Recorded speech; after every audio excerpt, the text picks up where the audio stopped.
আকরাম সাল্লাল্লাহু আলাইহি ওয়াসাল্লাম এই নামাজ, ঈদের নামাজ যে আমরা আদায় করেছি, অতিরিক্ত 6টা তাকবীর দিয়েছেন, আবার কোনো কোনো বর্ণনায় 12টা তাকবীরের কথা বলা হয়েছে। আপনি যখন ঈদগাহে গেলেন, ইমামের পিছনে দাঁড়াইলেন, আল্লাহু আকবার বলবে ইমাম নামাজ শুরুর সময়। ঈদের নামাজের পরে কিন্তু খুতবা, আর জুমার নামাজের আগে খুতবা। আল্লাহু আকবার তিনি বলতেছেন, আপনারা আল্লাহু আকবার বলে হাতটা তুলে হাত বেঁধে নেবেন সবাই। আল্লাহু আকবার ইমাম সাহেব বললো, আপনারাও বলবেন। এই যে হাত তুলে হাত বেঁধে নিলেন, এরপর ইমাম সাহেব আল্লাহু আকবার বলে হাত ছেড়ে দেবে, আবার আল্লাহু আকবার বলে হাত ছেড়ে দেবে, আপনারাও হাত ছেড়ে দেবেন। এরপর আল্লাহু আকবার বলে হাত বেঁধে নেবেন। ঠিক আছে? হাত বেঁধে নেওয়ার পরে সূরা ফাতিহা পড়বে, আপনারা শুনবেন, সূরা মিলাবে শুনবেন। রুকু হলো, সিজদা হলো, এরপরে আপনি দাঁড়ায় গেলেন। দাঁড়ায় যাওয়ার পরে ইমাম সাহেব প্রথমে সূরা কেরাত পড়লো, অন্যান্য নামাজের মতোই। সূরা কেরাত পড়ার পরে রুকুতে যাওয়ার আগে এবার অতিরিক্ত তাকবীরগুলো ইমাম সাহেব দেবেন। যেমন আল্লাহু আকবার বলে হাত তুলে হাত ছেড়ে দেবেন, আল্লাহু আকবার বলে হাত তুলে হাত ছেড়ে দেবেন, আল্লাহু আকবার বলে হাত তুলে হাত ছেড়ে দেবেন। এরপর আল্লাহু আকবার বলে আপনার রুকুতে চলে যাবেন। এটা গেল হচ্ছে তাকবীরের নিয়ম। এরপরে রুকু সেজদার পরে অন্যান্য নামাজের মতো আপনি নামাজ শেষ করলেন, অন্যান্য নামাজে যা পড়েন আপনি তাই পড়বেন। এবার আসেন মেয়েরা ঈদগাহে যাবে কিনা। উম্মে আতিয়া রাদিয়াল্লাহু তাআলা আনহা তিনি বলছেন, উমিরনা আন নুখরিজাল আওয়াতিকা ওয়াল হুইয়াদা ফিল আইদাইন, আমাদেরকে নির্দেশ দেওয়া হতো যেন আমরা যুবতী নারী এবং ঋতুবতী নারীদেরকেও ঈদের দিনে বের করি। ঋতুবতী নারীর বিধান, ঋতুবতী নারী মানে যারা হাইজ বা মেনস্ট্রুয়েশন আছেন তারা নামাজ পড়বে না, কিন্তু ঈদগাহে গিয়ে দোয়া এবং খুতবায় অংশ নেবে।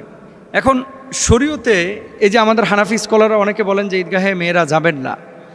আরব বিশ্বের মেয়েরা পরিবেশ পাচ্ছেন, তারা যাচ্ছেন। বাংলাদেশে যদি কোনো ঈদগাহে পরিবেশ থাকে আপনারা মেয়েদেরকে নিয়ে যাইতে পারেন, কিন্তু যদি ঈদগাহে পরিবেশ না থাকে, ফিতনার আশঙ্কা থাকে, তাহলে আপনারা সেখানে নেবেন না। এখন অনেকে বলেন যে মেয়েরা হাটে যাচ্ছে, মাঠে যাচ্ছে, ঘাটে যাচ্ছে, পথে যাচ্ছে, সব জায়গায় মেয়েরা যাচ্ছে, আর হুজুররা খালি মসজিদে আর ঈদগাহে মেয়েদেরকে আটকাচ্ছে। মেয়েদেরকে আটকায় নাই হুজুররা, বরং পরিবেশটা দিতে পারে না। বাংলাদেশে কয়টা মসজিদে মেয়েদের নামাজের জায়গা আছে বলেন? যদি থাকতো ঈদগাহে অবশ্যই মেয়েরা যাইতো।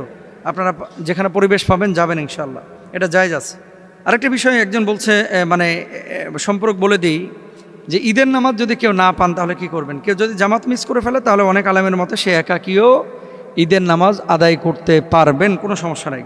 ঈদ আমাদেরকে কি শেখায়? তাকওয়া শেখায়, আনন্দ শেখায়। ঈদ আমাদেরকে ক্ষমা শেখায়, ঈদ আমাদেরকে ভালোবাসা শেখায়, ঈদ আমাদেরকে গরিব অসহায়দের প্রতি মায়া মমতা শেখায়। সুতরাং ঈদের নামাজ কিভাবে পড়বেন, আমাদের মেয়েদেরকে অনেক সময় এই ধরনের বিষয়গুলো থেকে, কাজগুলো থেকে দূরে রাখা হয়। এটা দূরে না রেখে তাদেরকে ইনভলভ করা, সম্পৃক্ত করা, এতে করে তাদের উপকার হবে ইনশাআল্লাহ। আল্লাহ বুঝদান করুক। ভেরি ভেরি ইম্পর্টেন্ট একটা বিষয়। এই বিষয়টা কিন্তু আমরা অনেকে খেয়াল করি। ঈদের দিনের কাজ কি? হুজুর গরু জবাই করা। কাজ কি? গোশত খাওয়া। কাজ কি? সেমাই খাওয়া।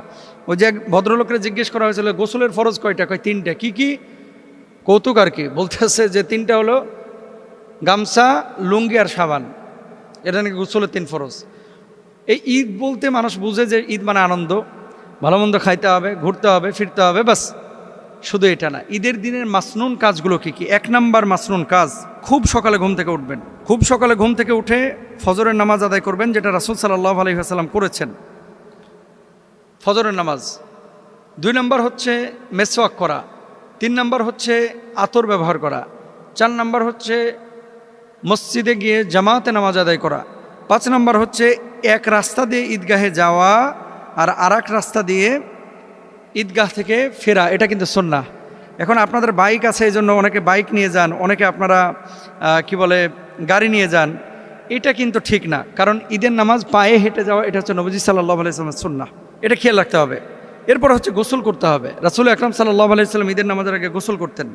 দেখেন মেসওয়াকের ব্যাপারে যে কথাটা বললাম, নবীজির হাদিস হচ্ছে, লাউলা আন আশুক্কা আলাইয়া আলা উম্মতি লা আমারতুহুম বিসওয়াক, যদি আমার উম্মতের জন্য কষ্টকর না হতো তাহলে উম্মতের মেসওয়াকের একেবারে পার্মানেন্ট নির্দেশ নবীজি দিয়ে দিতেন। এটা নবীজি নিজে বলছেন, যদি কষ্ট না হতো।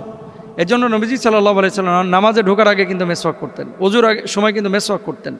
আপনারা করার চেষ্টা করবেন ইনশাআল্লাহ।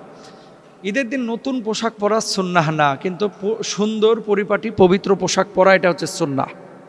বুঝাইতে পারছি মনে হয়? আপনারা ঈদের দিন নতুন পোশাকটাকে একেবারে ম্যান্ডেটরি মনে করেন যে নতুন পোশাক পরতে হবে না, পুত পবিত্র পোশাক পরতে হবে। এটাই হচ্ছে নবীজির কথা। ঈদুল ফিতরের নামাজ কিন্তু এটা না, এটা হচ্ছে ঈদুল আজহা। আপনারা বলেন কোরবানি ঈদ, কেউ বলে কোরবানি ঈদ, কেউ বলে বকরি ঈদ, আবার কেউ বলে বখরা ঈদ। মানে এই ঈদের নাম যে কত আছে এই দেশে। এই বখরা ঈদে, কোরবানি ঈদে, ছাগল কাটা, গরু কাটা ঈদে নামাজের আগে কিছু খাবেন না, এটা সুন্নাহ। সুন্নাহ কি? নামাজের পরে যে কোরবানিটা করছেন, এই কোরবানির পশুর গোশত দিয়ে প্রথম খাবারটা সুন্নাহ। অনেকে ভাগে কোরবানি দেন, এখন বলবো হুজুর গোশত টানলে কে কি মনে করে? আরে বাবা, অ্যাটলিস্ট 5 পিস করে, 5, 7টা 35 পিস আপনারা আলাদা করেন না, অথবা আধা কেজি করে আলাদা করে নিয়ে রান্না করেন না। অনেকে এমনভাবে মনে করে বাপ রে বাপ, এখান থেকে এক টুকরা গোশত তোলা যাবে না, মানে যতক্ষণ দাড়ি পাল্লা দিয়ে আসরে আগে না মাপা হবে। কে বলছে আপনারা এইসব? বুঝেন না, সুঝেন না। অনেক মানুষ এগুলো বুঝে না।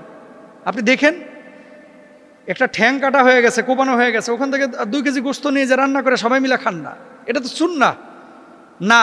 ওই চাচা আসরের আগে মাপবে, মাপার পরে তারপরে গোশতের উপরে যখন মাছি বসবে এরপরে নিয়ে যে রান্না করবে। কোথায় পেয়েছেন এগুলা? এই সমস্ত কুসংস্কার দূর করতে হবে। মাইন্ড করেন না, একটু শক্তভাবে বলতেছি, কারণ এগুলো আপনারা বলা তো দূরের কথা, আমরাও যখন বলতে যাই নতুন নতুন হুজুর, নতুন নতুন ফতুয়া। আমার বাপ দাদা এগুলো করে আসছে সারা জীবন, বাপ দাদা সারা জীবন এগুলো করে আসছে, এর লেগে আমাদের কথার বেল নাই। কাকা, শরিয়াকে শরিয়ার জায়গায় রাখতে হবে, এবং আপনাদেরকেও খেয়াল রাখতে হবে, বিধান যেভাবে দেওয়া হয়েছে সেভাবে মেনে নেন ইনশাআল্লাহ। এরপর আসেন, রাসূল সাল্লাল্লাহু আলাইহি ওয়াসাল্লাম এই কাজটা করেছেন, তাকবীর পাঠ করা। তাকবীরটা কি? আল্লাহু আকবার, আল্লাহু আকবার, লা ইলাহা ইল্লাল্লাহু, আল্লাহু আকবার, আল্লাহু আকবার, ওয়ালিল্লাহিল হামদ। ঠিক আছে, এই তাকবীরটা আপনারা বেশি বেশি পড়বেন ইনশাআল্লাহ। এরপরে ঈদগাহে যাওয়া, হেঁটে যাওয়া, এগুলো তো বললামই, এক রাস্তা দিয়ে যাওয়া, অন্য রাস্তা দিয়ে আসা। খুতবাটা মনোযোগ দিয়ে শোনা। ঈদের নামাজে খুতবা চলতেছে, পেছনে বসে বসে মোবাইল টিপবেন, জায়েজ নাই। খুতবা চলতেছে, অনেকে আপনারা কি করেন, ওই কালেকশন শুরু করেন। ইমাম খুতবা দিচ্ছে আর আপনি টুপি নিয়ে হাজির, টুপি নিয়ে কালেকশন দেন, ইমামের জন্য কিছু দেন, ঈদগাহের জন্য কিছু দেন না। খুতবার সময় কোনো কালেকশন হবে না, দোয়ার আগে করবেন।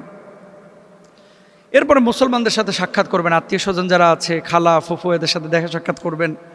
হারাম কাজগুলো থেকে বাঁচতে হবে, গান বাজনা থেকে বাঁচবেন, বেপর্দা চলাফেরা, অশ্লীলতা, অপচয়। হুজুর সারা বছর কিচ্ছু খায় না, খালি ঈদের দিন ডলে।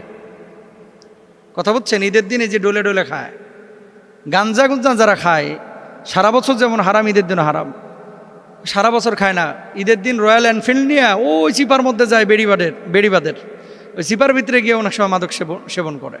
এই চিপা চাপায় যেগুলো থাকে, এগুলো হচ্ছে ছাপড়ি পোলাপান, এগুলো বদমাইশ, এগুলো থেকে দূরে থাকতে হবে। এটা ঈদের সাথে সম্পৃক্ত না, এগুলো হারাম কাজ, মাদক সেবন করা যাবে না। আল্লাহ বুঝদান করুক, আমিন বলেন। এরপরে হচ্ছে আল্লাহ সুবহানাহু ওয়া তাআলা ঈদ যে আপনাকে দিয়েছেন, এই ঈদটা হচ্ছে ক্ষমার জন্য। আপনি আল্লাহর কাছে বলবেন যে আল্লাহ আপনি আমাকে মাফ করেন, ক্ষমা করেন। সাহাবীরা কাঁদতেন ঈদের দিন, আপনিও কাঁদবেন ইনশাআল্লাহ। আল্লাহ তাআলা আমাদেরকে বোঝার তৌফিক দান করুন, আমিন।